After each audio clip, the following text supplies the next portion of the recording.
All right, it is 3 o'clock. We'll go ahead and call the meeting of the Solid Waste and Environmental Committee to order. Ms. Davis, would you call the roll? Okay, solid waste first. Danny Elvis. Here. Larry Klontz. Here. Linda Davis. Joshua Gillum. Here. Tom Kern. Here. Robbie Palmer. Here. And Sybil Von Trent. Mr. Chairman, we have 5 members present constituting a quorum.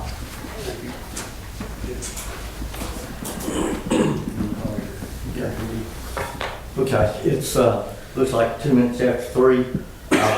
This time I'd like to call the Parks and Environmental Committee to order. Ms. Davis, would you call the roll, please? Danny Elvis. He's here again. Jeff Barrett. Here. Chad Britton. Here. Larry Klontz. Here. Linda Davis. Jimmy Riley. Here. And Sybil Von Trent. You have 5 members present constituting a quorum. Sweet. So we're good. All right. Thank you.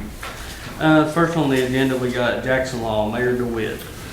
I just want to bring you all up to speed on what we're really looking at. Back in 2018, December the 5th, there was a resolution passed by the county commission that said we are approving we are adopting the Jackson Law, and I gave you a copy of that resolution in front of you.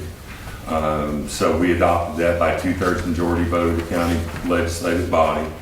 It was introduced by Hannah Speaks and Danny Elvis, and it passed. And what the Jackson Law really, in its intent, is to not allow any additional landfills, commercial landfills, into the county without the commission's approval. So when Bob he went to John Lilly first. John talked to me about it. We set up a meeting. Bob came and talked to me, and he wanted to be able to get an exemption for the Jackson Law. And I'll let you ask him questions and talk to him, but what his facility is not a landfill, but Jackson Law has wording in there that says recycling center too. So in order for him to proceed with his plans, and as I said, I'll let you talk to him about it, but in order to proceed with his plans, we need to get the commission to vote to suspend the Jackson Law for his particular organization. Does that make any sense? Any questions on that? Is this the gentleman you're calling? This is Bob. Come up here in the hot seat. Come on up there, Bob. And your name again, sir, for the minutes. So, just everybody, I'm hard of hearing. I have one hearing aid in, my other one's on the blink, so if you don't mind, if you got something to ask, just speak up, yell at me if you have to. Schmelnick? Yes. That's pretty good. Okay. That's pretty good. Spell Schmelnick, it yes. for me. Robert Schmelnick. Spell it for Sarah. CHMIELNIK.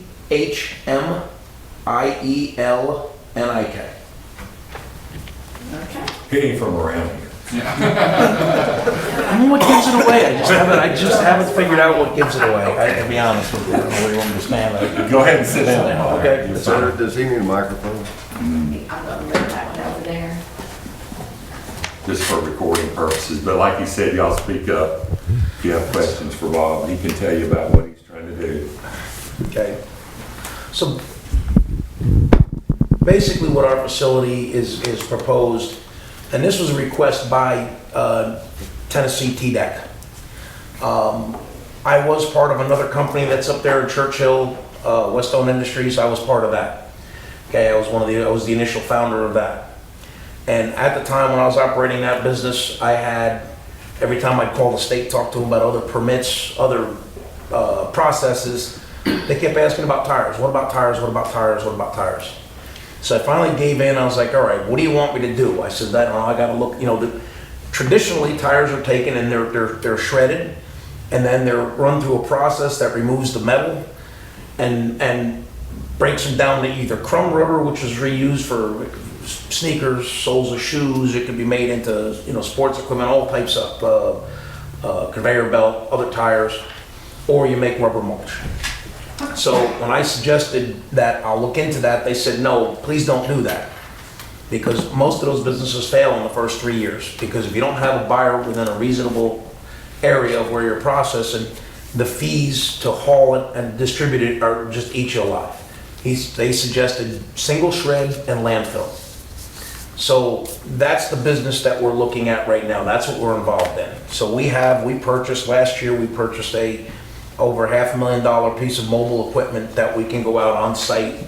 You know, it's diesel powered, it's on tracks. We can go out on site and we can shred tires, such as like if you get an illegal tire dump somewhere. Okay, we can actually take our equipment out the site, and we can actually take everything on site, run it through that shredder, put it in a dumpster container that we have, and we can haul to the landfill. Once it's shredded, it's no longer a tire, it's just considered C&D. Eventually, the state of Tennessee will approve the shredded tire to be used for daily cover for landfills. So it will have a purpose at some point. But right now, the powers to be in Nashville are still arguing back and forth over whether or not it's a good idea, bad idea, even though most of the states in the country allow it. So for right now, we're going to be taking in tires to our facility.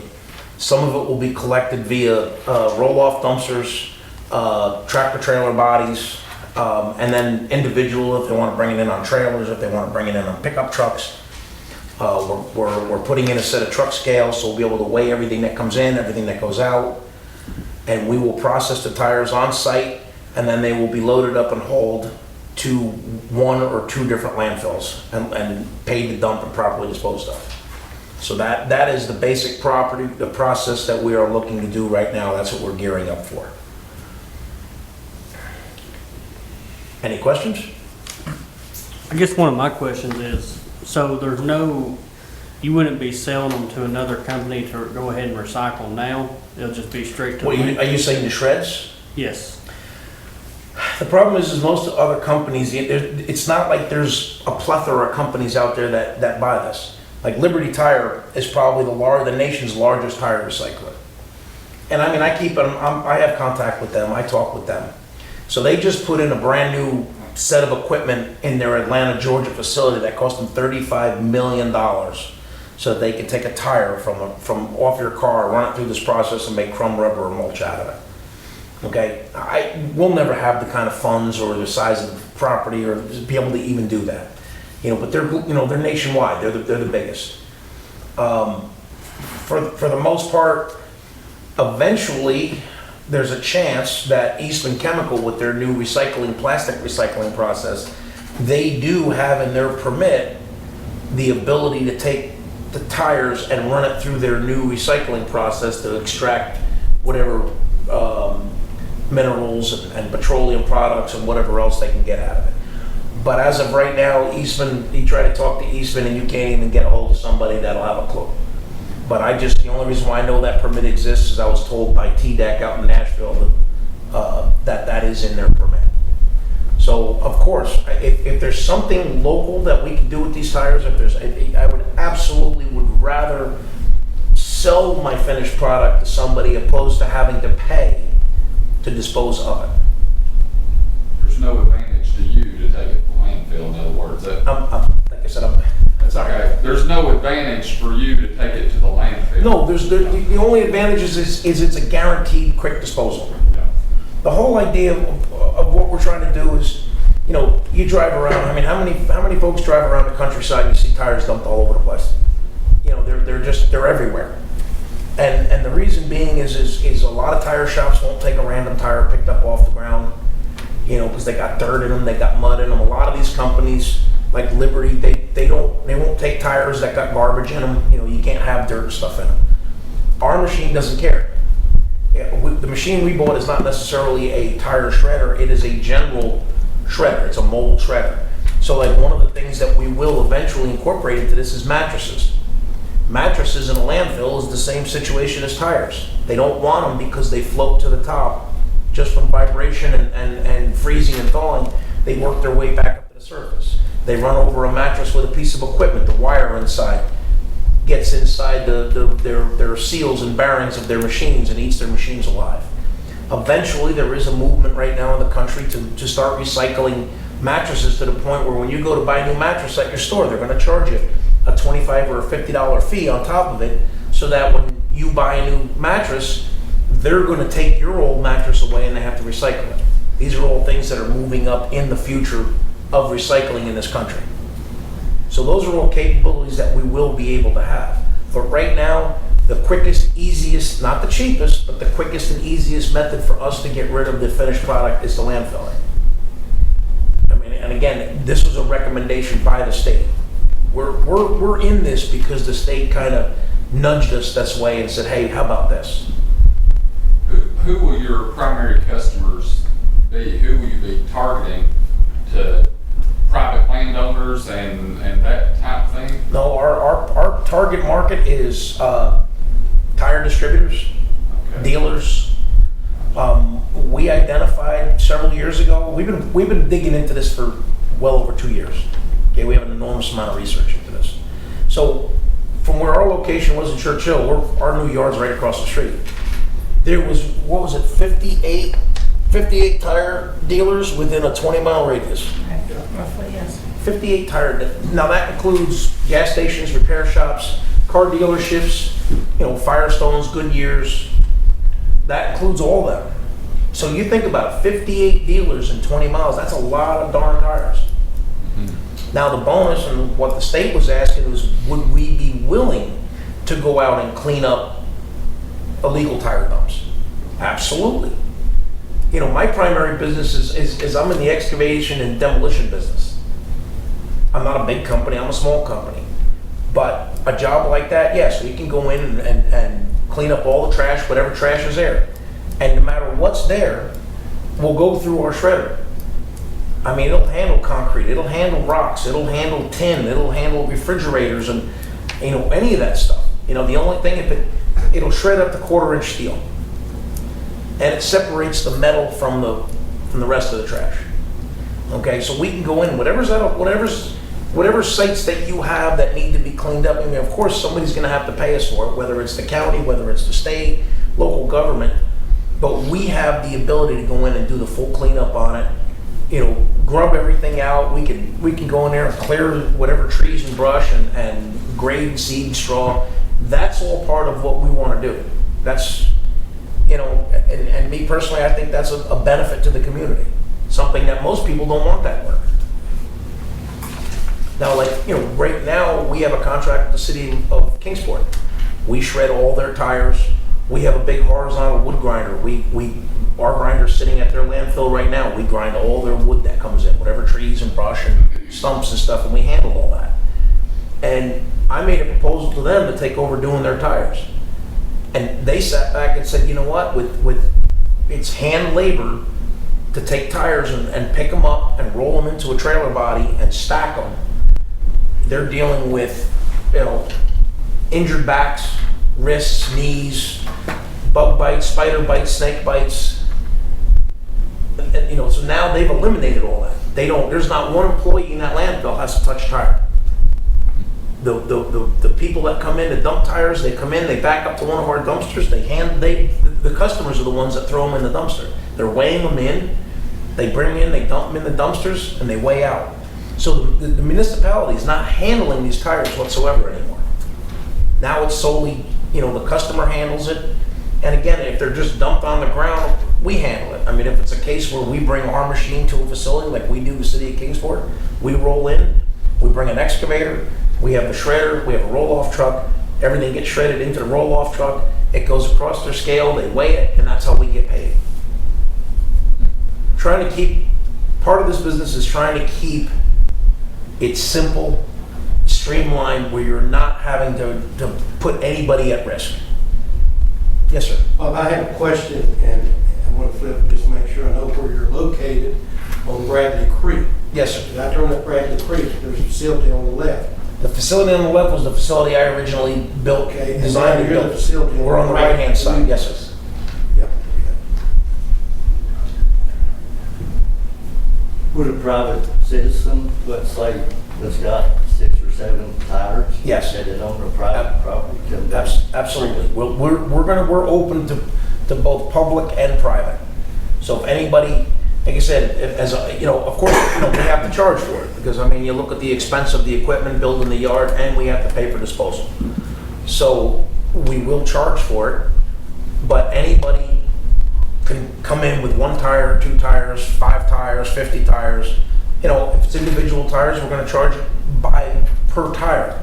We're putting in an 80-foot long truck scale so that, you know, say Hawkins County, you guys decide you wanna work with us and bring your tires to us.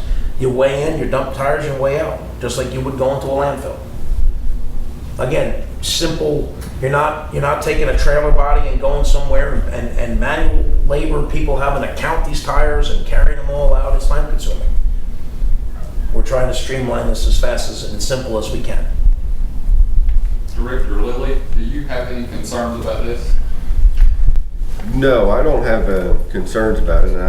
And as mayor and I read through the intent, or what I believe is the intent of the Jackson law, it is directed at landfills as well as waste processing facilities. Now, he is going to be processing a waste, but I think, again, the intent was talking about transfer stations. That's what typically in the waste industry we think of as a processing facility, where they bring it in and dump garbage on a concrete floor, push it into another larger trailer that either has a walking floor or a landfill that has tipping trailer capabilities, and take it to a landfill. Again, I think the state's asked him as part of the permit, because of that vague piece of that language in the Jackson law, to get our approval. I think what his plan is to do is, so long as and I'm sure TDEC's going to be right in the middle of his business as far as, you know, he's not going to have tires sitting around on his lot for extended periods of time. I'm sure he's going to shred and dispose in a timely manner, because TDEC's going to make him do that. So ultimately, no, and I don't compete with him. It's an opportunity for the county maybe to generate some tax revenue. If his business takes off, it's an opportunity for the county to have extra opportunities to dispose of tires. Currently, we use Liberty Tire. We know what our all-in cost is. It's $163 a ton. And if he can compete with that, and that includes transportation, everything.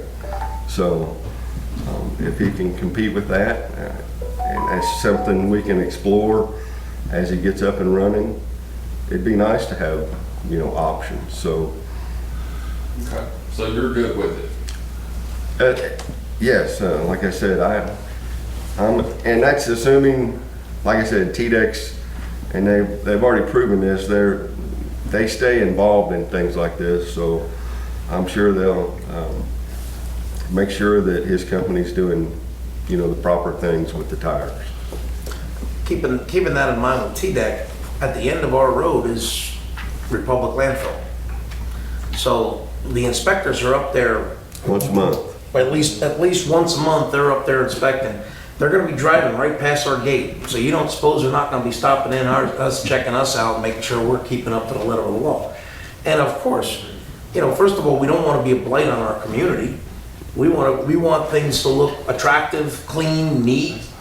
You know, we don't want anybody driving by complaining that the place smells or it looks bad, or you know, that's not what we're about. We're not trying to you know, be a bad neighbor. So yes, the state does, there are certain regulations that the state requires us. We have to let them know approximately the maximum amount of tires we may have on site at any time, how much shredded tires we're gonna have. They wanna, like, one of the regulations is we either have to have the whole place fenced in, or we have to have the area that we're gonna process tires fenced in. We've already done that. We've already fenced in an area. Again, eventually we will have fencing around the entire perimeter. They want us to have it well lit. They want to have, you know, we have to have an office. We have to have a phone available. You know, not that everybody doesn't have cell phones, but God forbid somebody sees something going on, you know, they can call in and make somebody aware of what's going on. We will, you know, we already have the place lit up well. We have an office trailer set up. We are going to be putting in cameras, so we'll be, you know, 24 hours, we'll be monitoring what goes on there. You know, we have to, you know, a lot of what we do is we have to keep prepared for, you know, anything environmental. We have to make sure that when they inspect, that we're 100% within compliance every single time. So that's, you know, and that's, sorry. We turn that off so you don't have that problem again. How will your price be compared to Director Lilly's? I'm sorry, Your price, $153 a ton? 163, and that, like I said, that's our tonnage and disposal rate per ton. we have not established pricing at this point. You know, we have ideas, we have notes, and that's part of the process as we're moving forward. We're trying to talk to other agencies, we're trying to talk to other disposal companies. We're not looking to be the cheapest and we're not looking to be the most expensive. We're looking to give a good service at a fair price is what we're trying to do. Would you still do what you're doing, Director Lilly?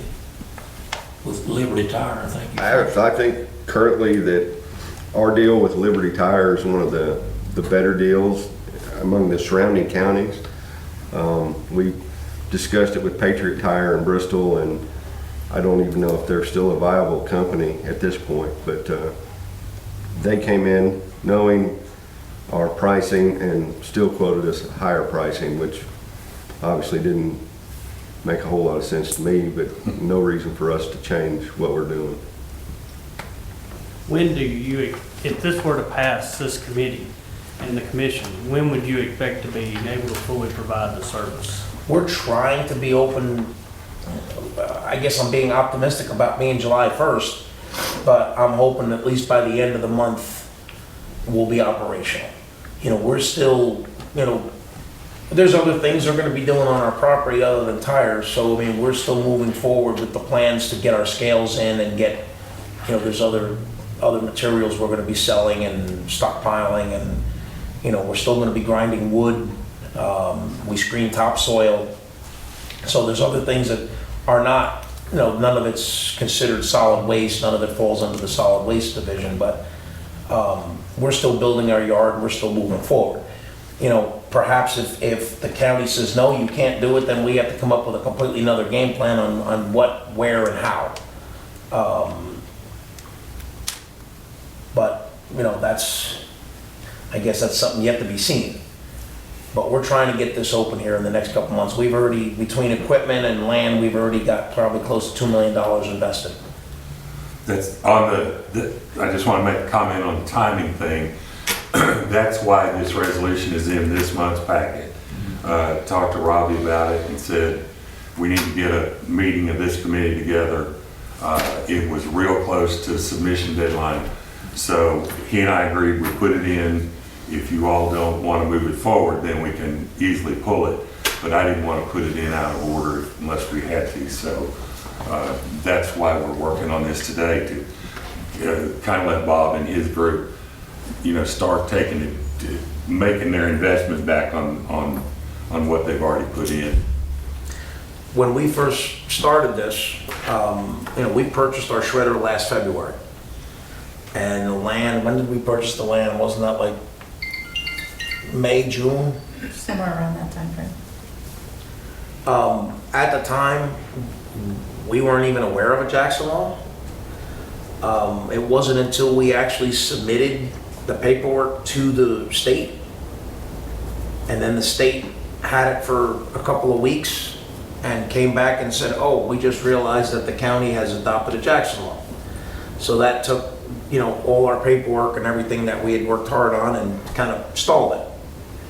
So, you know, again, nobody's looking to try to, you know, we certainly weren't looking to take advantage of anybody or try to, you know, do without. We just weren't aware. Nobody, you know, I had never even heard of that. You know, we had many conversations with the state long before we even applied, because again, we're looking to comply with whatever the state tells us to do. That's what we're going to do. Because they're our governing body. They're the ones that they can make us or break us easily.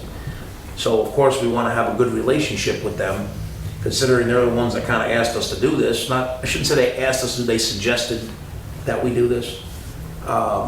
You know, and they're hoping that, you know, as we gain traction and our business grows, that they have an outlet, so when they do get somebody that's got an illegal tire dump somewhere, that they can't get anybody cleaned up, that we are an entity that has the ability and the equipment to go in there and do that for them. So we're trying to work with everybody. I mean, I'm sorry that we weren't aware of this Jackson law. I mean, now it's just, it's unfortunate we have everything all tied up here. And, now it kind of gets, unfortunately, dumped in your lap. But, it's just cost of doing business, I reckon. Before the committee takes action, I do want to open it for public comment, because I know we got a couple of individuals Just have here to speak up a little bit. that are familiar and interested in this, and we didn't have public comment on the agenda, so do either one of you all want to speak? The what now? I'm sorry, forgive me. He's given the. Public comments. Ms. Irving and, Ms. Jones. yes, thank you. I welcome public comments. I like public input. So you had said that Nashville hadn't decided about whether or not shredded tires could be dumped, is that right? No. So, again, there's different types of landfills. There's C&D landfills, which is what most of the municipalities operate, and then there's, I guess, John, maybe you can help me with, is it Class 1? Is that what Republic is? Class 1 landfill, yes. Okay, so Class 1 landfill, and if I say anything out of school, John, I would hope that you'd correct me. The only thing I would suggest, Bob, is that C&D means construction and demolition. Okay. So, a lot of times we're used to those terminology, we just kind of spell it General out. public is not, forgive me for that. So, a C&D, construction demolition landfill, that's where like the county comes or the city comes and picks up your old washing machine on the side of the road, or they pick up your old lawn furniture, that's where that goes. A Class 1 landfill takes in household garbage, like residential garbage. Okay, so on a residential garbage landfill, Class 1 landfill, they have to use something daily cover. They have to cover the landfill on a regular basis to help mitigate smell, it keeps the animals from getting into it. Okay. But do the shredded tires go into a Class 1? They can go into pretty much any landfill. Oh, they can? They can go into any tire. Once a tire is no longer a tire, once you shred it, it's no longer a tire. It's just trash. Okay. So Nashville is not, that's not what Nashville is no, arguing about. no. What the argument is most states in the country allow the shredded tires to be used as a daily cover.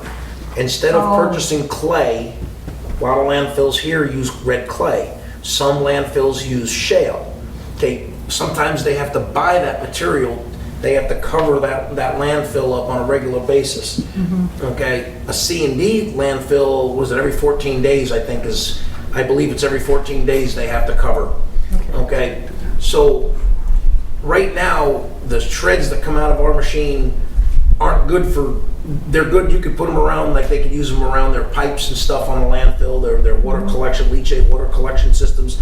They could use that to protect their pipes, but it has no purpose at the moment. Okay. If the landfill, if Nashville decides that we could use shredded tires for a daily covered product, then yes, now it becomes a useful product that the landfills can actually use, and it's a beneficial product. Thank you. Thank you for explaining that to me. Now I have one question for the mayor. If the commission agrees to make an exception to the Jackson law for this business, then does that negate the Jackson No. law? Does it set a precedent that we could? The only thing it would do would be that if anybody else wanted to come before us to ask for an exception, they would have to do that. But, this is kind of a technicality, really. It seems like it to me. Yeah, it's not a landfill. No. Jackson law is really directed toward landfills. Yeah. But because of the wording that's in there, they got whoa, stop a minute, let's get the county to okay this so you don't get in trouble. It looks like, according to this resolution that was passed in 2018, that really all Jackson law does is it makes you have to ask for local approval. Right. So it wouldn't be negating the law at all. It would just be the law working as it is designed. It's an approval, but the paperwork that we turned in, it's also what we had to put together is an awareness. In other words, we just can't come in and do whatever we want. You guys have no control, no say. All of a sudden you wake up one day and, hey, what the heck is this? So by us having to go through this process for an exemption on the Jackson law, you guys, that's why we're sitting here, because now you guys are all made aware of what we're doing. There's no secrets, no surprises.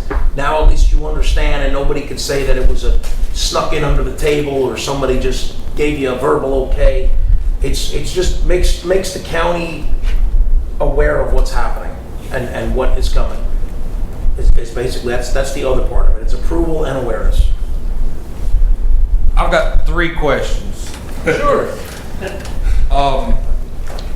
Once the state does approve it, should they approve it for daily cover or whatever, you'd be able to sell it to the landfills, correct? That's a question I don't have an answer on, okay? I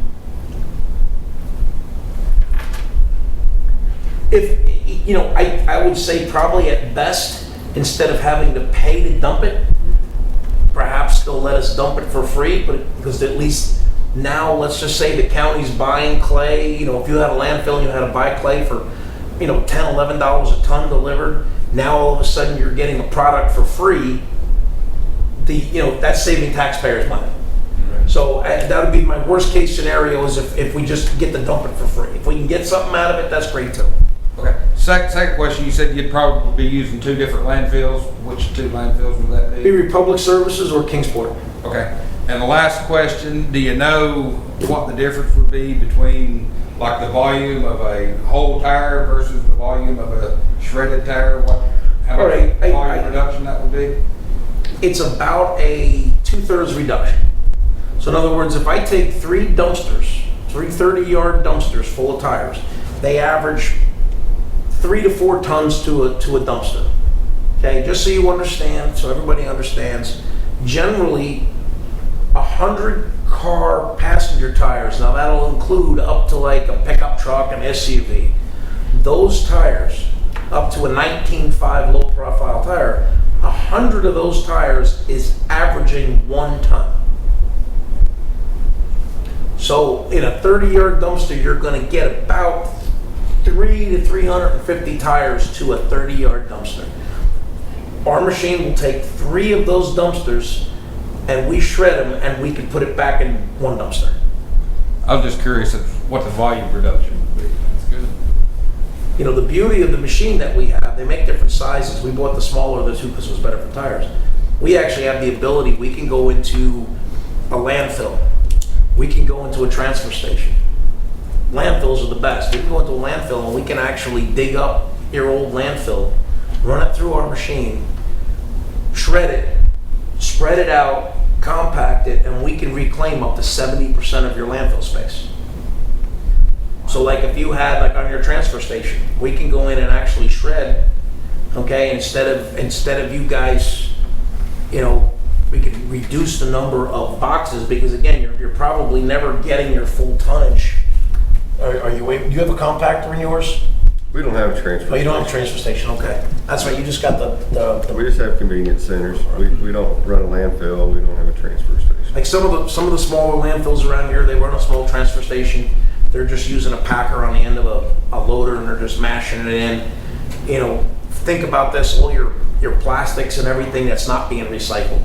You start mushing that stuff down, you mush it down, it pops right back up again. So you're losing it on transportation. If you take it and run it through the equipment and you process it, now it takes up less airspace, so therefore you can get more.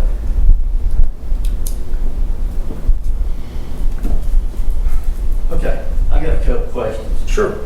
Yeah, part of these questions that I've got, I basically just had them a couple hours ago. Actually, on my way down here, I found some information. I stopped up at the county office up in Churchill and had some copies made. But the issue I've got, and I'll pass this around, for you guys. So the issue I've got is if your business is actually covered under the Jackson law. And the reason I'm hung up on that particular aspect, and maybe something that I think we should have something to the state that says, yes, you follow up with the Jackson law or no, you don't. And the reason for that is, read this statement.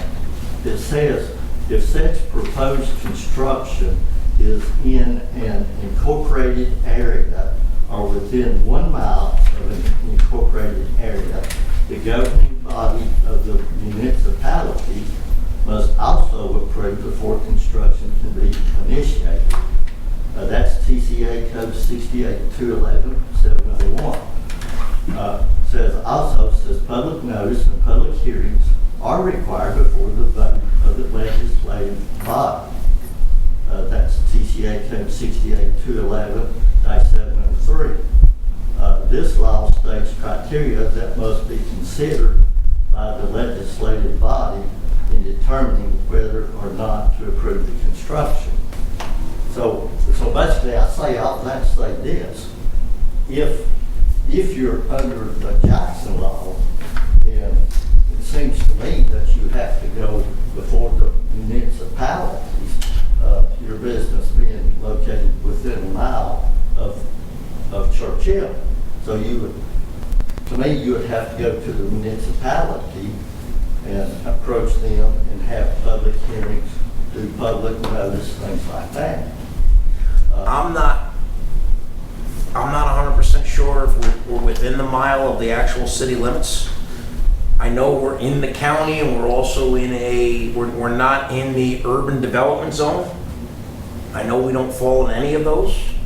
It's an unrestricted property, and I understand what you're saying as long as it's within a mile of. Okay, so basically I say that because you've got Churchill Fire Station right there, substation 2, that's within 1 mile of your business. That's Churchill city limits. okay, well, if it's something we're required to do, like I said, we're not trying to. Please don't misunderstand. We're not trying to skate anybody's rules, laws, or regulations. We're trying to comply, 110% if we can. Okay, again, the Jackson law thing didn't come into play until we were well into doing what we were doing, and the state just went, oh, hey, we just realized this, that you guys, and the only reason why we fall into it is because it states in it that it's considered a solid waste business, okay, a processing facility. That's the only reason why it falls in it. We're not disposing anything on the property, nothing stays on the property. It comes in, it gets processed, it leaves. That's the only thing that we're doing there as far as what's regulated by this Jackson law. None of the other things that we do are regulated by the Jackson law. It's just the tires is the only thing, and that's, the whole facility is not all about tires. It's just a piece of the facility. It's just, again, it's something that the state has been asking us to get involved in. Yeah. Which I understand where you're coming from, and this is just information that, like I said, I just ran across. But from my standpoint, I don't see how we can basically exempt you from a Jackson law if you're not under the Jackson law. And I don't see how we, as a legislative body, can vote on it if you're under the Jackson law. To me, it sounds like you would have to go to the municipalities first. Commissioner Barrett, can I interject here? The state told him that the county has the Jackson law. So basically they're telling him he's under Jackson law for the county. This that you handed out pertains, as far as I can see, the language in here is landfill and not a processing center. It also intimates that the municipality would have had to enact the Jackson law as well. Also, Mark, it does say that it does say up at the top that, if adopted, up toward the top of the paragraph, if adopted, it provides that no new construction will be initiated for a landfill without the approval of the county legislative body. Okay, we understand that. And then down here where you were reading, Commissioner Barrett, it says, that it must also, if it's within the mile of a city, a municipality, then they would also have to review it. So it would require our approval. We would still have to approve it, is my point. Right. Well, the state has basically told him that the county's gonna have to approve it. Right. So, I And they mean, know where, and the state knows exactly where they are. They've been to our place many a times. So they, you know, again, we're acting under the direction of the state of TDEC. They're our main governing body.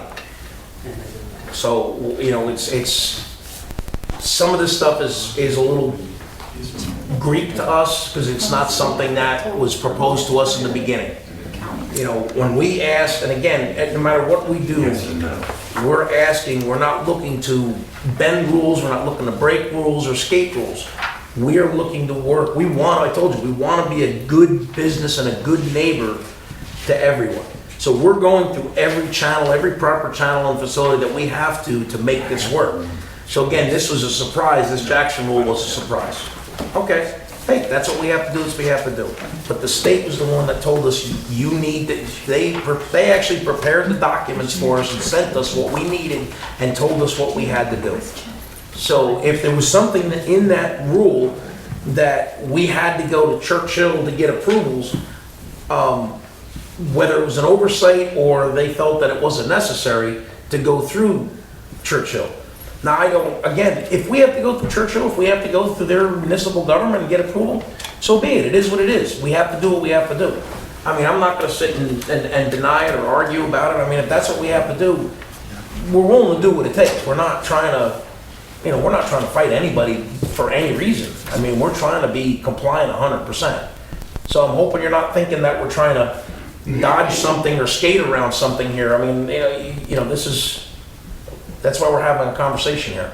You know, I told you, I welcome anybody's questions, comments, you know, good, bad, ugly. I mean, I'd rather hear it now than hear it after we open the doors, you know what I'm saying? Who do you need a motion from? I have one question, please. Go ahead. What kind of a noise will this be? It's a relatively quiet machine. That chews up to a quarter inch? I'm sorry? That you said will chew up to a quarter inch in iron? Yes. I mean, we don't want to put that in there because it's wearing hard on the actual shafts and shredding device. I mean, that just creates more, you know, the machines were originally built for shredding cars. That was the original purpose when the company Linder designed this machine way back when. It was to take entire cars and engine blocks and shred them. Okay, the only metal that really goes through when we're doing it is we could take tires with rims in them. That's one of the problems. I mean, I don't know how you guys handle tires with rims in them where you just don't take them. I mean, I'm sure you get stuck with them. We take them. Is this the same machine, if I may? Is this the same machine that I witnessed out at Sullivan County? That was the exact machine we bought. Commissioner Alvis, I watched it run, and really for what it does, it does not make a whole lot of noise, and especially if you're just running tires, so. I mean, it doesn't thrash and bang and crash. It's amazing. You throw a tire, the loudest noise you hear in that machine is when you throw a tire that's got a rim in it and it's still got air in it, you hear pop. I mean, it just, the rim, you'll hear a clink and a magnet will kick it off to the side. It's a relatively quiet machine for what it does. And again, to interject, it works it's not a high-speed machine, it's a real torquey machine. It's just turning, and it just eats those tires out. If anybody wants to see a video of it, I do have a video if anybody cares to see it. You know, we have in our brochures, our folders, we have pictures of the equipment. You know, So really, whether or not Churchill gets involved, that's not our call to make. Commissioner Kern has a question, I believe. The other question I have, Bob, is your address 142 Bradley Creek Road, Churchill or Sigourney? Churchill. Okay? And the reason I said that the property you have was advertised as Segorsville, Tennessee. So if you're Churchill, I understand, okay? It's, you know, the addresses were given out by the county 911, You were probably well aware of that, right? so. I wasn't sure. I looked it up and I picked up 2 different addresses. There's, we went through it when I had the business across the street. The 911 system gave us a Churchill address. We went and got all our paperwork, all our corporate documents, everything was drawn up as a Churchill. Next thing you know, the Segorsville post office is going, no, you're in Segorsville. Right. That's the only question I had, Bob. Thank you. Okay. That happens a lot in Segorsville. There's a We're- subdivision, it- there's a it- subdivision right in the middle of Segorsville, and they gave them every one Rodwell addresses. If you, well, I mean, There is. if you look on 11W, you see the sign on 11W that says Churchill. So like I said, I was involved in Westone. So that sign is 3/4 the other side of our property. But yet we're, you know, we're given a Churchill address, and next thing you know, we're getting the post office going, no, you're Segorsville. And it's like, well, no, all our paperwork says Churchill. Yeah, we don't care, it says this. I mean, we had a heck of a fight to try to figure out what are we. I mean, now if we have to change it to Segorsville, holy cow, you know. But we finally got that resolved, and now I didn't, when we bought this property, we weren't the ones that acquired that address. It was the owner that bought it after the church had it. The people they bought it from, they had already had that address established. So, you know, that's just what we were given when we bought the property. It was already established. All right, does the committee wish to make any, I guess the Parks Committee need to adopt, approve or reject first? So you'll need a motion from a member of the Parks and Environmental to move this on to the full commission. Yes. I'll make a motion from the Parks Committee that we move this to the full commission. Okay, we got a motion to move it on. Do we have a second? I'll say. Got a second from Mr. Ringley. Sarah, would you care to do it? We're just discussing a little bit more. Okay. So today, we're getting rid of our tires for $153 a ton. And they're not, 163, sorry. And they're not going to the landfill in our county. No, sir. But if we adopt this, any tire that's brought in up there ultimately is going to be at the landfill in Carter Valley. Not ultimately. They're like I said, it all depends. And the bottom line is, it's all about cost. Okay? If Republic Landfill, I just got their latest rate. They're 73, 78 a ton is what they are. And then they hit you with environmental fees and they hit you with fuel surcharges. It brings it probably close to about $90, $95 a ton. Even though they're 2 miles up the road, I could take the same load and I'd go to the city of Kingsport, which we already have contracts with and we do business with. They'll be happy to take it up there for a flat rate of $60 a ton. So I have to sit there and look at the overall cost of what it's going to cost to get rid of this material. And I'm going to go to the one that's going to be the most financial responsible place. Now again, if the state ever gets together and says, hey, we could use this for daily cover now, if Republic wants it for daily cover and they say, hey, we'll use it for daily cover, you bring it to us, we'll take it from you. Well, then by God, I'm going to take it 2 miles up the road to them. Right now, we have to do what's fiscally responsible for us, because the last thing we want to do is be one of these companies that invest a ton of money and put a ton of effort into this and fail because we're going through an enormous amount of expenses for disposal. And yes, again, like I said before, if there's a process such as Eastman that is willing to buy our product, even if our finished product currently is not to their standards, but if we make it to their standards, then yes, we are willing to spend the investment to buy the additional equipment to make a product that they'll actually buy from us. And this is the reason why the state did not want us to get involved in crumb rubber, rubber mulch. They didn't want us to get involved in it because most tire companies that start, they fail in the first 3 years, because if they lose their buyer, if they lose the person, the end user of their product, now they have to find a new. There's not a lot of end users in this country. Most of it ends up going out of the country. You know, now a lot of folks, you probably think that our machine will make rubber mulch. Everybody always asks me the question, oh, you're going to make rubber mulch. no, our machine is not designed to do that. It's a very expensive process. Okay, it has to be shredded, they go through a rasping machine that pulls all the metal out of it, has to be sized, has to be cleaned.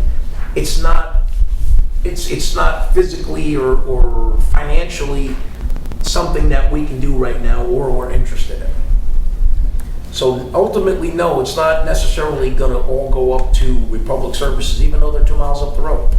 If they're gonna be outpriced for what we're gonna do, then it's gonna go to City of Kingsport. They're happy to take it. What will they do with it? I'm sorry?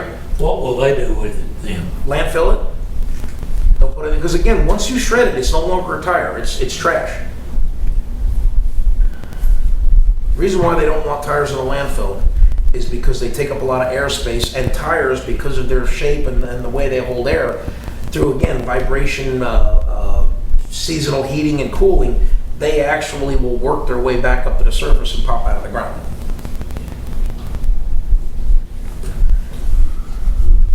Mr. Chairman, can we call a question? Call for the question. Okay. Call for the question. Ms. Davis, would you do a roll call vote, please? Jeff Barrett, I'm going to abstain. Danny Ellis, No. Chet Britton, Yes. Larry Clark, Yes. Jimmy Riley, Yes.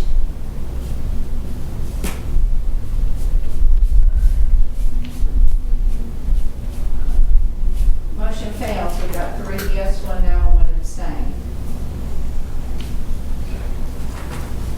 You still need a motion from the Solid Waste Committee. I'll make a motion, we move this forward to the full commission.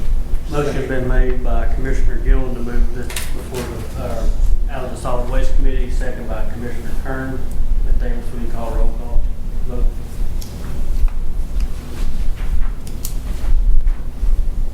Tom Kern, Yes. Danny Ellis, Yes. Josh Gillum, Yes. Larry Clontz, Yes. Robbie Palmer. Yes. 5 yes, motion carries.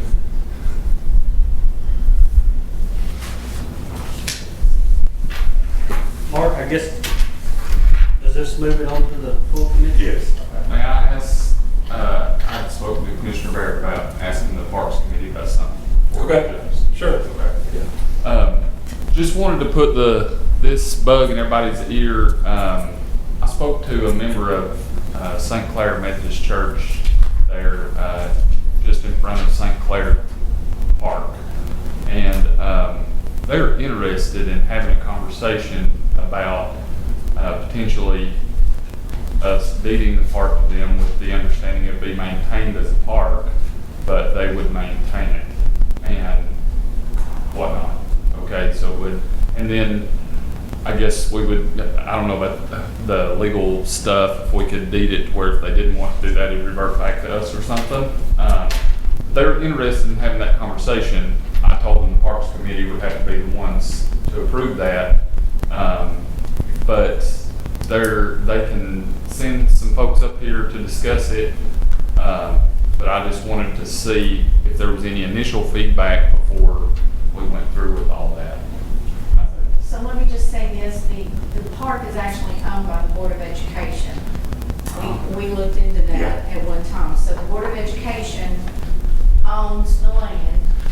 They allow the park to use it for a park, and if it ever ceases to be a park for the county, it reverts back to the Board of Education.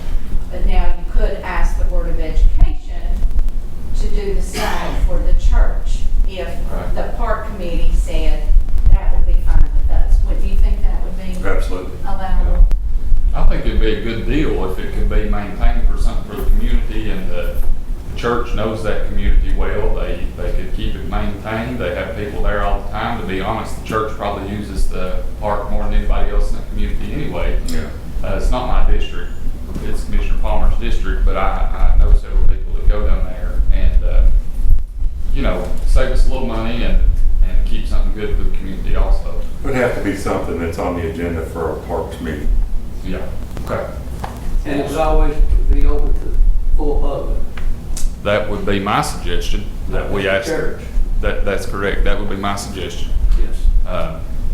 In years past, Haskell Winstead always said that belonged to Roottown. It belongs to the Board of Education. Yeah, we looked it up on property dealer. We looked into it and actually pulled the lease or Mhm. whatever that gave us the right to use it. I guess if the park committee wanted to make some sort of motion today, would that be allowable? And then they could talk to the Board of Education about it? It's not on the agenda. It's not a consented agenda though. Oh, well. I mean, if somebody would make a motion to add it to the agenda, we could do that, but. There's a lot more conversation to be had with the Yeah. church. I'll say that. I mean, they've got to look into how to affect their insurance and all of that. I just want to put the feelers out to the committee and let you guys know that they are interested. I don't think there's any need for action today, in my opinion. Well, we could also mention it at the Board of Education meeting in the first Monday of June. Yeah. Okay. That's all I got. Right. Put it on the agenda for next parks meeting discussion. Now, just because that failed here today, that does not mean that it won't pass when it goes before the full body. Okay. This is just a preliminary. Yeah, we've got one Sure, I committee understand that's that. passed it forward, so that Absolutely. it'll be on Monday night's agenda. I appreciate having this meeting, and I appreciate the ability to come here and answer any questions. You know, it's better to talk to me direct. I mean, you know, I'll give cards to anybody if anybody has any other further questions they want to discuss with me. You want to come see the machine work anytime, you know, next time I'm over at the city of Kingsport, anybody's invited to come over and watch it work. You can hear whatever noise it makes, it doesn't make, or, you know, I feel free. If you want to come to the full commission meeting Monday night, Yeah, I invited him already. Yeah, I'll hear about that. that way if I'd be anybody happy else to. that's not in this room has questions and they can ask to. I don't know how I'm gonna be good at speaking. There's gonna be a lot more people there. There'll be a few more commissioners and public, depending on how riled up they get about what we have on the agenda. The Monday after is a holiday. Yeah, it's just coming Monday. Yeah, it's just. Yeah, it's Monday. Because Memorial Day is the following Monday. Yeah. So the commission meeting's this The coming. 20th, yeah, it's the 20th. And then we'll have to leave that commission meeting and go out.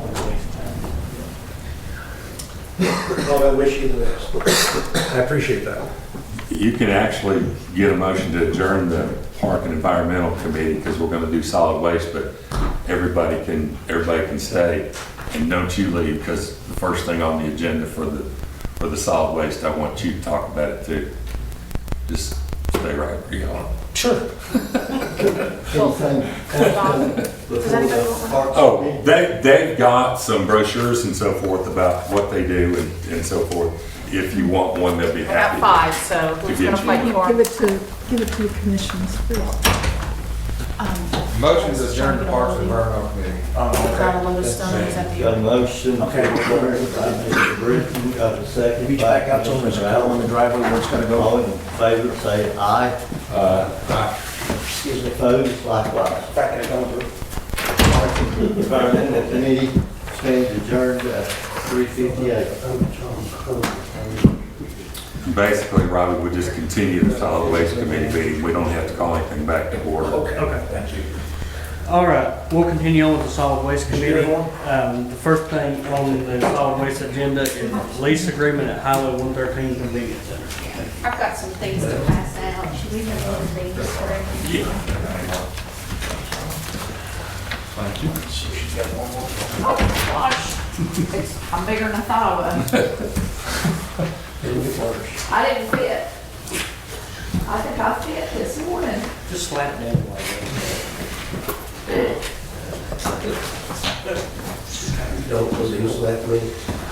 In this lease agreement that she's passing out, there is a clause that says, and then you and I talked about cleaning it up. So I wanted to let them know that you would be available to do that. That's fine. Okay.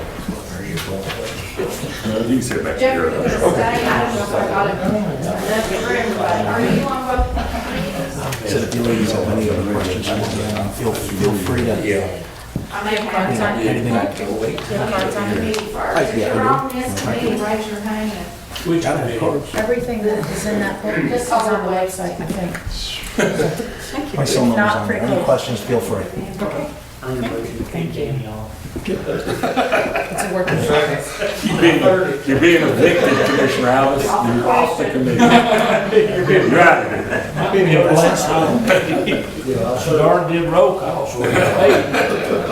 Yeah, you get paid. Danny, this is like Oh, you're on. survivor, you've been voted out. You're on the You're off the island. Hey, Danny, how you feel? Well, really, Whatever happens. You know what he said, what relief. It's whatever it is, it is. That's just. Yeah, I mean, you'll just be better educated when it gets to the full commission, because it's a pretty big deal. Okay. You girls want a copy? Just to give everybody on the committee an idea of where this is, what she's handed out. This is a piece of property, if you're heading toward Bulls Gap, Wait a minute, start with the lease agreement on 113. Yeah. Sorry. I don't want to keep Bob any longer than we have to. that's right. Sarah, you're up. Okay. Our lease agreement for 113 expires July the 7th. So the property's been sold, and the new owner came in, told us that they wanted this, and this. So we've tried to give them everything they needed for the new lease agreement. Our prior lease was at a cost of $1,500 or $1,600 a year. 15. So the lease has gone up to $3,600 a year. So she would only agree to give us a 1 year's lease. The prior owner had given us a 5-year lease before. So this is a lease for 1 year, $3,600. The $3,600 will be paid at the time of the signing of the lease. And the lease contains language that we would keep the perimeter around the fence clean. We have to clean it to her expectations before she will sign the lease. But then we have to keep it clean after we stay there. This is a good time for me to kind of interject that John was in discussion with us about cleaning up around there. He doesn't really have the equipment or personnel to do it with. There's cinder blocks, there's tires, there's other things that he can't really haul out of there. So I wanted Bob to stay because he and I talked about his availability to go in there and clean that perimeter. So we do have an option to clean it. I haven't asked him how much he's gonna charge yet, but he has the equipment to do that. So I wanted him to stay and hear this part of it.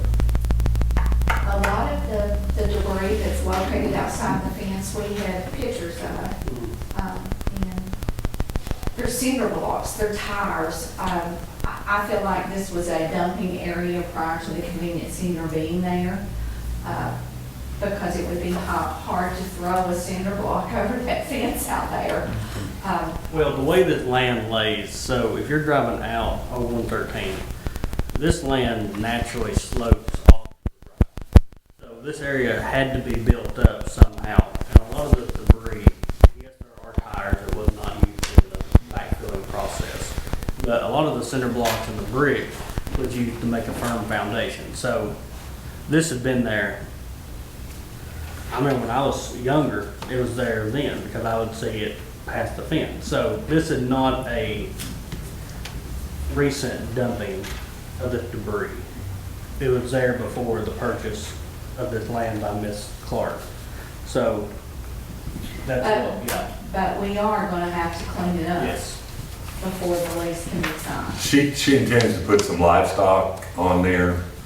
She says that, she doesn't want to get eaten metal and things like that, and we don't want to certainly get into vet bills if, you know, we're responsible for everything that's outside that fence.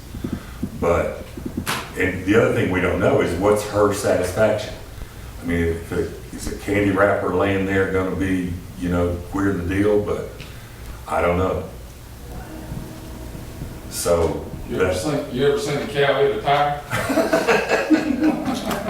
Anyway, hey, don't shoot the messenger. the lease agreement will have to be approved by the full commission. So in order to get it to the full commission in June, we needed an approval by the committee now. It is just for a year.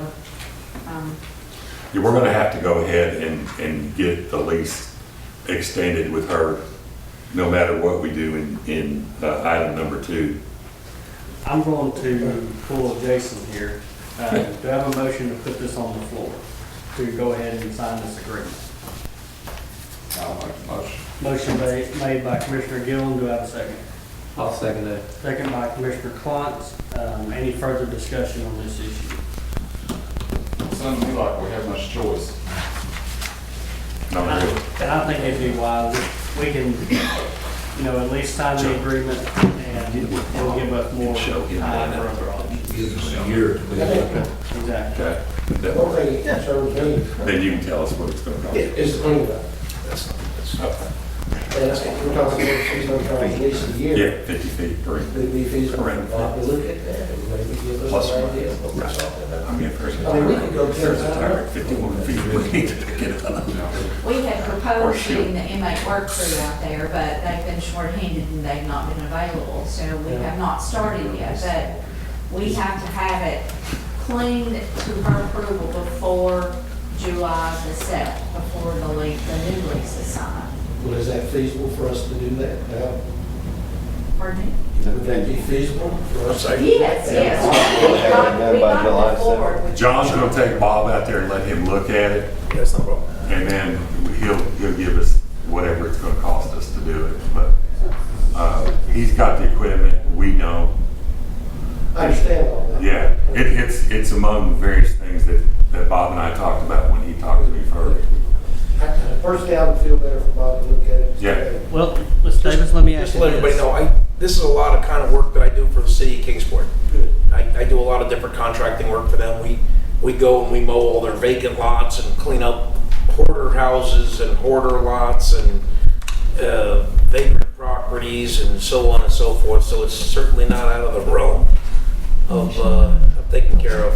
Mr. Chairman, that's all I have. I have something. Sir, you said we don't have any manpower to do it. Oh, well, the inmate work crew has been working in the jail. I've been told the work crew has not been out doing jobs. 4 of them painted today, they should get done today out of Southbound Fire Department. Okay. So, I think it's just a matter of who asks for them. Right, but some of the things, Danny, I don't know, you know, the inmate work crew, there's large, Yeah, it'll have to be picked up. there's brick that are still together. It looks like a building has fallen down and there's just a big slab of maybe 30 brick that are still together. So, you know, that would require somebody either busting it up, they would have to carry it out of there in wheelbarrows, or I didn't even know how they would get stuff back there. So Bob, you're gonna go look, get with the mayor. Yes, sir. Yeah. And again, it doesn't matter, I mean, there's nothing, no part of that we can't handle. I mean, again, I do a lot of demolition work, you know, my main business. So I mean, if we have to, you know, when we're all done, we can go from just cleaning it up. I mean, if we gotta go throw some seed and straw down, whatever, you know, whatever we have to do to try to keep the peace, you know, make everybody happy. It's, some of the fine misfit work I get to do. Ms. Davis, have you heard any more back from Ms. Clark about? I have not. I sent her the first copy of the lease, and she requested some revisions to it, and I sent that back yesterday afternoon, and I have not had a response. I invited her to be here today. Did you ever respond to that either? I have not heard back from her. the enforcement on the cleanup? So if we clean it up initially, she signs the lease.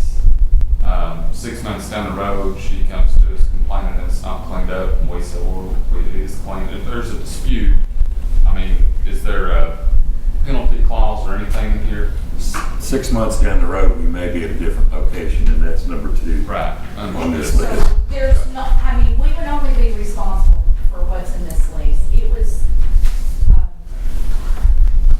It was something that could be so broad that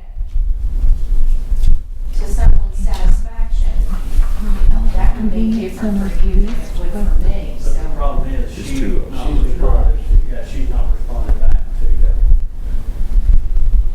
But if we don't sign it, then we're out. We got to sign it, get approved, we do something different. That's fine. Well, we're just gonna get approval today to send it to the full commission, and again, it won't go to the commission until June, so we would know more about the cleanup then. But Mayor, what do you need this committee to do? Just vote to send the approval of the lease on to the full commission. Mr. Chairman, I make a motion that we move on. I already made that motion. Pardon We have, me? we have a motion and a Do second. we have any further discussion? If not, Ms. Davis, would you call the roll? Larry Quantz, Yes. Robbie Palmer, Yes. Tom Kern. Yes. Josh Gillum, Yes. Danny Ellis. Yes. 5 yes, motion carries. All right, now, just like Mark has discussed, this goes into the second part, land for purchase. So the handout that Ms. Davis has handed out to you guys, just to give everybody an idea of where this See you is. again. Talk to you soon. Knowing that this situation with the convenience center has come up.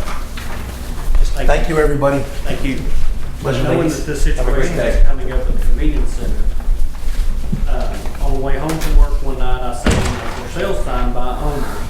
This location, which is marked by X on the aerial map, here you are coming from Bulls Gap toward Rogersville. You got East Tennessee Iron and Metal on the left. On the right, they have a building next to the railroad.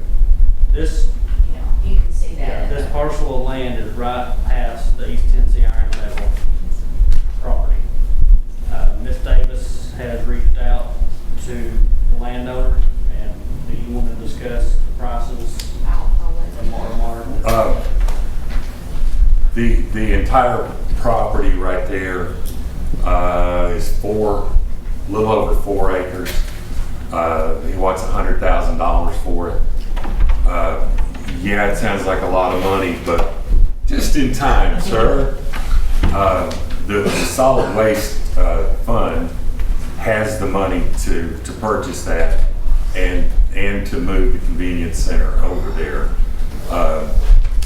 And, Rob brought up some good points that, it's on a straight stretch of 66, easy access in and out. And, we could put a third compactor in there and alleviate the congestion that 113 has on the weekends. A lot of times they have to close 113 on Saturday because they can't get the trash out of there quick enough.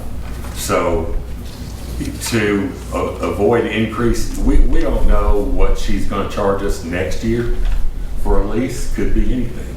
So we wanted to be proactive about trying to find a place that maybe we could own and have room for expansion and safe out there, really. So that's kind of what we're up to. But it's $100,000 to buy the land, and we're still investigating prices on moving the center.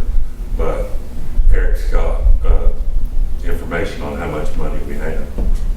So just briefly update you, 23-24 solid waste, we're estimating the second draft to end with $4.1 million in solid waste, with only having annually $2.6 million in expenditures. So very solid fund, one of the healthiest funds that we have, especially in relation to its expenditures.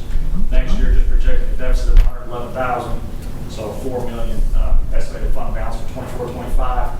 And then also just wanted to mention, which I haven't had a chance to mention this to you yet, but so this is also the first year that we've had that cap on our solid waste sales tax. Anything over 1.7, we were going to roll over, maybe it was anyway. This is the 1.8. This was the first year that we've done that, it was 1.8. And so we're estimating, again, the year's not closed yet, but estimating $170,000 from that cap going over to our general capital projects fund. So either way would be appropriate, for whether you go general capital projects or solid waste. There is money to make this purchase, and that is the will of the commission. We looked at other property in the area, and we had a price of $200,000. 200,000, and we would have had to clean it up and move stuff off of it, and it would have been kind of a traffic jam right there at Cherokee. It's not at Cherokee, but it's down. It's in the split. Right there. It's in the split. How many acres was it? Do you remember, Sarah? It was around 4. I think it because was around 4, maybe a front little lot bit was short. 2, and Yeah. the back lot might have been 2, but it has a lot of trailers and old cars. They wanted 50,000 an acre for it? Yeah. Yeah, I bet they did. Well, it's owned by a family trust, so they have to satisfy everybody in the family. This one's not. This one's owned by a great couple who actually live right there in that big white house that's just past it going toward Morristown. They're very, very willing to work with us on it. They're Younts. The Younts. Y-O-U-N-T-S, Younts, whatever you want to call it. The current 113 is kind of like what we talked about, and Mr. Louis explained that sometimes over the weekend, being one of the busier, if not the busiest facility in the county, a lot of times your compactors are full, traffic is lined up out on the shoulder of the road on both sides, coming and going away from it. I'm surprised we've not had an issue already. But you do have traffic coming out of the convenience center crossing 113 and the old road. I think this could be a good opportunity to be on the main stretch of road with easy access in and out and plenty of visibility. And closer to the Bulls Gap, folks. Yes, it is closer to Bulls Gap, which will put it more toward the center of the district. Moving a facility is going to be more convenient for some and less convenient for others, but Do we need 4 acres of property? That was what I was thinking too. They might not want to split it up with him. Where have you discussed that with him? May not want to what, Danny? I'm sorry. Split it up. Would 2 acres be sufficient? Okay, he will, the deal is that he will sell 2 acres, but it's not the 2 acres closest to where Brooks's railroad thing is. It's the 2 acres that starts at, what is that road? Old Highway 66. It's the acre that's, I thought it was the other way he around. wants to sell this one here, correct? He wants to sell the one Always furthest away from the Brookses. So the other one would have access to a side road. The front one has, if he's only gonna sell one, he's selling this one. Because it'll be the hardest to sell. Way that land lays, But- nobody will want. He offered it for both tracks. So, if we buy that one, it's 63,000, Sarah, is that correct? For 2 acres? Yeah. He said 63 and 50, and I said, Mr. Young, do you give us a deal on both of them? And he said 100 for both of them. So that's, we may not need 4 acres, but, we may be able to eventually have trucks and stuff out there that we can store, whatever. And my thought was if we had the 4 acres, we could get people off the road that are gonna, make it longer. So they can just drive in and make a circle. And if it was general fund money, that's gonna really kill us to spend, I would be completely against it. But we've got solid waste money that we can take care of a few problems at once. We don't have to worry about the lease anymore. We can alleviate some congestion. We can be safer. There's a lot of benefit to it. And you think about it in 20 years, how Yeah. much room we're going to need. Yeah, let's think about planning out some. Mr. Louis, what do you think about this area? I know the piece closest to the old road on Old Highway 66, that is, it's not necessarily flat. It's gonna have to take a lot of grade work to flatten that out. The piece closer to the Brookses would not take as much. It'd be a lot easier to work on the grade. I agree, that's true, but I would rather see an entrance and an exit on the old Highway 66. So people aren't pulling off of a 55-mile-an-hour road and entering into a 55, or I don't even know what the speed limit down through there. It may be 50, I think. 50 miles an hour. I'd like to see the entrance and the exit be on the old highway where they could turn like they're gonna go under the bridge and then enter and leave there. And if you're just using half of the property, that's roughly 150 by 400 feet. If you use the whole thing, it's 150 by, I think, 8. I'd have to look at Something, it. yeah. It's on the survey. I'd have to look at the survey, but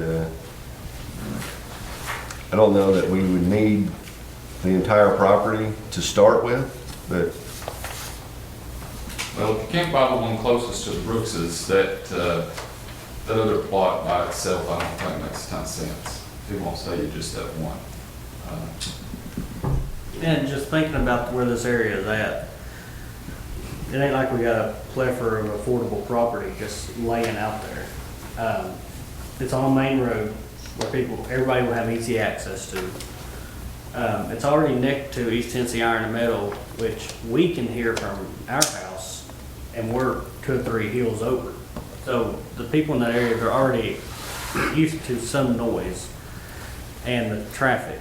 I'm not saying it's great for anybody, but it is in an area that already has an established, working, noisy. And we talked about, if this comes to pass and we put our equipment in there, we could basically line it with fast-growing pine trees, whatever, to block it from the road and the noise from going up that way too, so. They got trains coming down through there. Yeah, it's not like they're never disturbed. Right. Yeah. I have one question. Yep. Will this property have any effect on the new road that started last year and goes out to Rogersville? It shouldn't, because that's still a Super 2 lane right there. Yeah, it's already Super 2 right there. Mr. Riley, They did start on last year. Super 2 lane up to the church, isn't it? Do what? Isn't it a Super 2 lane up to the church? Yeah, up to Otis Church. Yeah. Okay. But one thing he was talking about, this old Highway 66 here, that's a very narrow road, and you, from the highway, you don't have much distance there. You got a 1-lane underpass. Right. So that little road there, it's not, I can't see it being a plus. So yes, and that's the thing, it does offer an entrance and an exit off of Old Highway 66, but he's correct, it is a narrow road. To the point where you're waiting on someone to come through the underpass before you can go through. 66, you can, yes, you're pulling out on the main road, but they can stop at a gate and wait till traffic goes by. Well, there's enough land right there where we don't have to make such a sharp turnout. People can wait. They have to wait on 113 anyway. Well, we can design all that later, basically. It's, is this something we want to take a look at and go ahead and spend money that we can't spend on anything else? I guess in the meantime, my biggest concern, obviously if they're not willing to sell the piece closest to Brooks, what will we use, Mr. Lilly, the rest of the property for right now? Even though, it's not level or anything, will we just hang on to it? sell dirt off of it. I don't know. Land's not getting any cheaper. There should, If down the road you do need the likelihood of finding something adjacent to it is going to be very Right. slim. So securing it while you have the opportunity may be advantageous. Well, we've discussed it. Does the committee want to take action today, or what would we like to do? Well, I think he has it priced high, which is why I hadn't sold, because if it was priced right, land will sell. For perspective, I've sold, 5,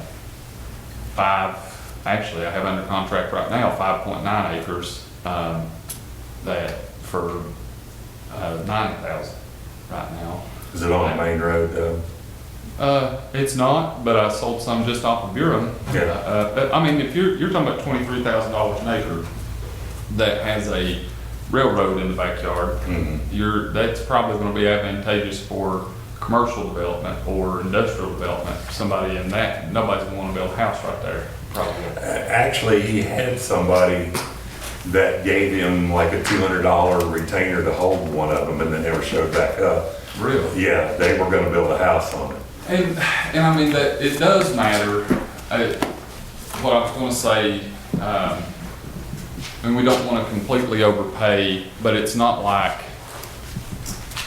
just what I'm saying is, it's not like we're gonna have to worry about the resale value of it in the near future, right? By the time, if and when we were ever wanted to get rid of that and resell it, we will have held it enough time to have, if the market, even if it is overpriced, we will have caught up with the market, caught up with it by that time.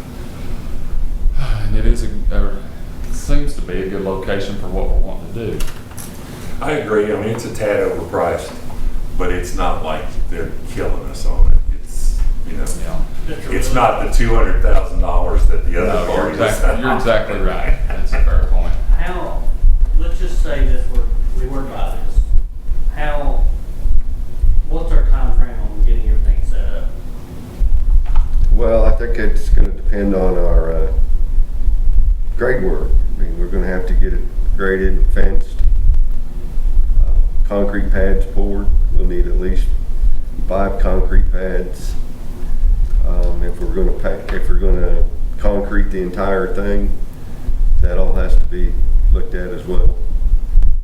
So, I mean,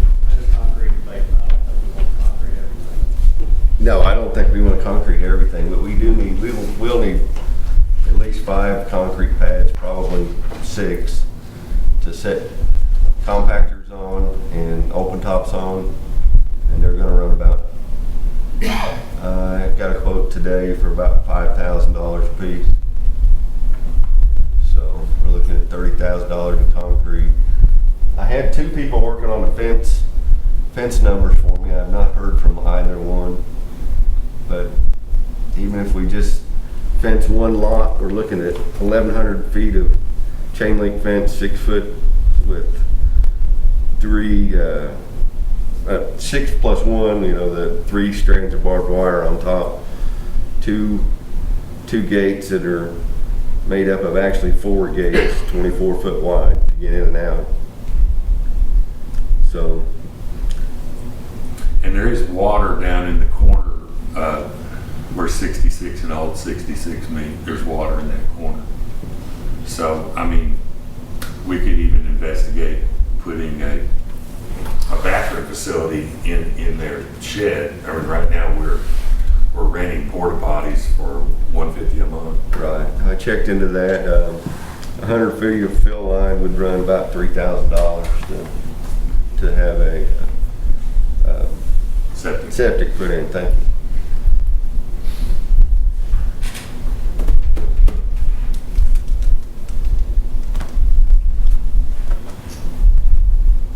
Any other discussion? What do you think, Commissioner? That's your backyard, isn't it?